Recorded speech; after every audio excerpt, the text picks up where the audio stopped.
ჩვენ ახალგაზრდები ვართ. ჩვენ ვირჩევთ რწმენას და არა შიშს. ჩვენ ვირჩევთ სიცოცხლეს და არა უბრალო არსებობას. ჩვენ ვირჩევთ ბრძოლას საკუთარი ქვეყნისთვის. ჩვენ რეფორმერები ვართ. და შენ? გამარჯობა. ეს ისტორია საინტერესო ფაქტებია და დღევანდელ ვიდეოში მოგიყვებით ძალიან საინტერესო უცნაურობებს სამურაების შესახებ. ვიდეოს დალაიქება არ დაგავიწყდეთ და დავიწყოთ. საუბრის მანერა. სამურაის საუბრის მანერაც კი მთლიანად გაჟღენთილი იყო მეომრული სულით, რაც ჩვენი გადმოსახედიდან შეიძლება სასაცილოდაც მოგეჩვენოს. მაგალითად, სამურაის არასდროს კლავდნენ, არამედ სამურაიმ სიკვდილს მიაღწია. თუ ვიტყოდით, რომ სამურაი მოკლეს, ეს იქნებოდა მისი სულის და ღირსების შეურაცხყოფა. არადა, შედეგი ხომ იგივეა. სამურაის არასდროს მოუჭრია ბამბუკი. ის იტყოდა, რომ მან მოინადირა ბამბუკი. სამურაი არასდროს ხსნიდა მის მშვილდს ძუას, არამედ ის ასვენებდა მშვილდს. წარმოიდგინეთ ასეთი სტილის საუბარი ყოველდღიურ ცხოვრებაში. ძალიან უცნაურია, ხო?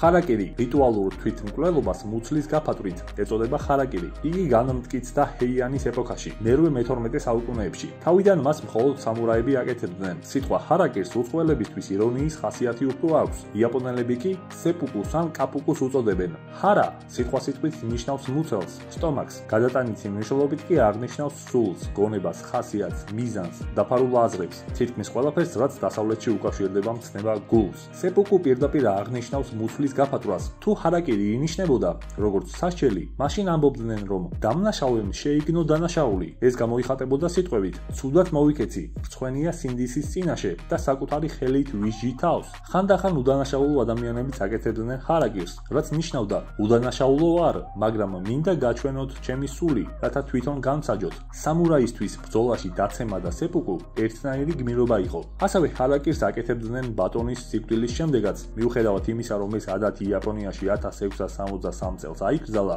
ამას მაინც აკეთებდნენ დიდი ხნის განმავლობაში. მაგალითად, იმპერატორ ძუცუჰიტოს გარდაცვალების შემდეგ მისმა ერთგულმა მსახურებმა, მათ შორის გენერალმა ნოგიმ, კანონი არაფრად ჩააგდეს და ხარაკირი გაიკეთეს. კანონით ისინი დამნაშავეები იყვნენ, მორალის ნორმებით კი ეროვნულ გმირებად აღიარეს. შეიარაღება. სამურაი უმრავლესობას წარმოუდგენია როგორც აბჯარში ჩასმული მეომარი, საზარელი მუზარადით და მისი განუყრელი იარაღით, კატანით. ასევე ჰგონიათ, რომ მისთვის სხვა იარაღის გამოყენება არათუ მიუღებელი, არამედ შეურაცხყოფელიც კი იყო, რაც სინამდვილეს არ შეესაბამება. როგორი რომანტიზმითაც არ უნდა შევხედოთ მათ ტრადიციებს, თუ ბუშიდოს წესების სიყვარულს.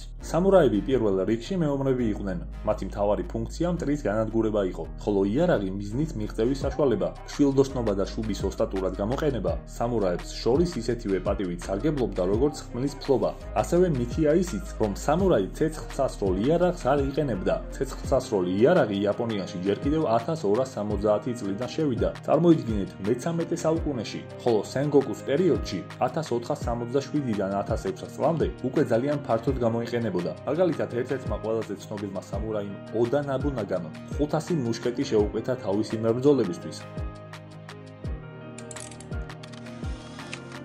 საბრძოლო ხელოვნება. დღესდღეობით იაპონია მსოფლიოს სხვა ქვეყნებს არამხოლოდ ანიმეთი და ტოიოტათი ამარაგებს, არამედ იაპონიიდან მოდის საბრძოლო ხელოვნებების დიდი რაოდენობა. მაგალითად, კარატე, ძიუდო, სუმო, აიკიდო, ბრაზილიური ჯიუ-ჯიტსუს საწყისებიც კი იაპონიიდან იღებს სათავეს. ყველა ეს საბრძოლო ხელოვნება იაპონიაში საუკუნეების განმავლობაში ყალიბდებოდა, გამოიყენებოდა ძირითადად სამურაების მიერ. მიუხედავად იმისა, რომ ცივი იარაღის პერიოდში შიშველი ხელებით ბრძოლას იმხელა მნიშვნელობა აღარ ჰქონდა, როგორც ადრე, მაინც ყოველთვის ფასობდა მაღალი ფიზიკური მომზადება, ასევე მეტოქის განიარაღების ოსტატური საშუალებები.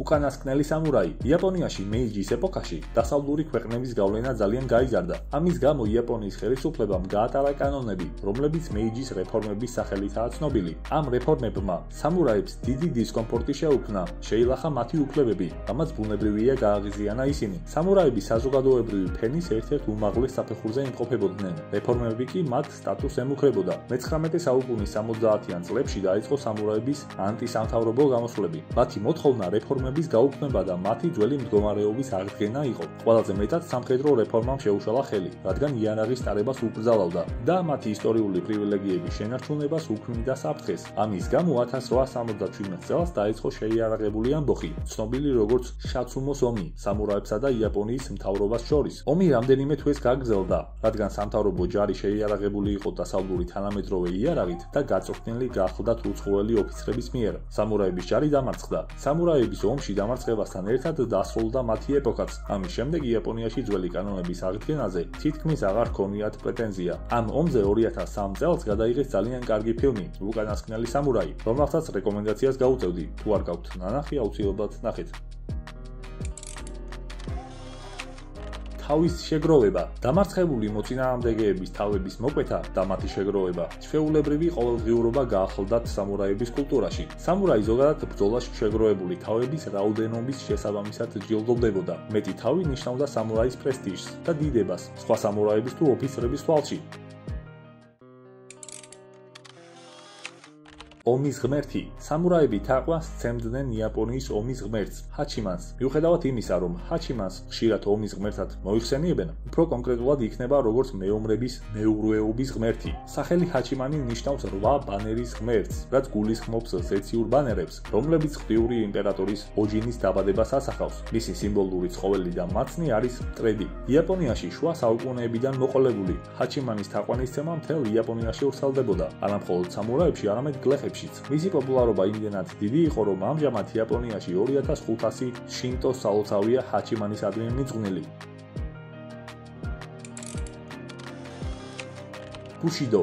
ისტორიიდან ვიცით, რომ სამურაები გაჩნდნენ როგორც ადგილობრივ ფეოდალთა შეიარაღებული რაზმები. ისინი ძირითადად გლეხები ან მოსამსახურეები იყვნენ. თავიდან საკმაოდ გაუცვლელ ხალხად ითვლებოდნენ. მათ მხოლოდ ბატონისადმი ბრმა მორჩილება მოეთხოვებოდათ, ასევე ბრძოლაში თავდადება და სიმამაცე. მაგრამ დროთა განმავლობაში, როცა საომარი საქმე პროფესიად გადაიქცა, ბრძოლაში თავდადება და სიმამაცე, ასევე ბრმა მორჩილება აღარ აღმოჩნდა საკმარისი. სამურაისთვის სამსახურეობრივ კიბეზე დაწინაურება სჭირდებოდა ჩინური ენისა და დამწერლობის ასევე თანდათან აითვისეს შუა საუკუნეების კულტურა, მთელი თავისი რთული სისტემებით. იმდროინდელმა სამურაებმა ბუდიზმის სექტა ძენში დაინახეს განვითარების და დახვეწის პერსპექტივები. სამურაებმა სწორედ ძენის მეშვეობით ჩამოაყალიბეს ქცევის კოდექსი, ბუშიდო, იაპონურად მეომრის გზა. ბუშიდოს ფესვებად ასევე მოიაზრება კონფუციზმი, ბუდიზმი, სანტოიზმი. ბუშიდომ დიდი გავლენა იქონია სამურაების ხასიათზე და მათ ქცევაზე. ბუშიდოს მიხედვით, სამურაის მოვალეობა იყო ბატონისადმი ერთგულება, ღირსების შენარჩუნება, პატიოსნება, სიმამაცე და სხვა მრავალი რაინდული ღირსება. ბუშიდოს მთავარი იდეების ასახვას პოულობთ წიგნში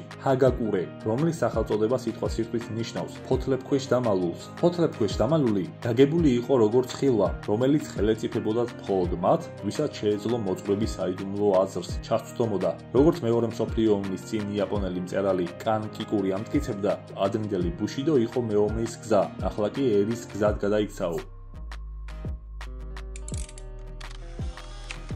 დაცვა. სამურაები არასდროს ატარებდნენ ფარს, თუმცა აბჯარს ძალიან დიდი ყურადღება ექცეოდა. აბჯარზე ალბათ უფრო ევროპელი რაინდები გახსენდებათ, თუმცა სამურაის ჯავშანი უნდა ყოფილიყო მტკიცე, იმდენად მოქნილი, რომ თავისუფლად შეძლებოდა გადაადგილება. მეტალის ფირფიტებისგან აწყობილი აბჯარი შეკრული იყო ტყავის ან აბრეშუმის მაქმანებით. სამურაის ჩაფხუტს კაბუტუ ეწოდებოდა. ისიც დამზადებული იყო ლითონის ფირფიტებისგან. ხშირად მას აძლევდნენ დემონურ შესახედაობას მტრის შესაშინებლად.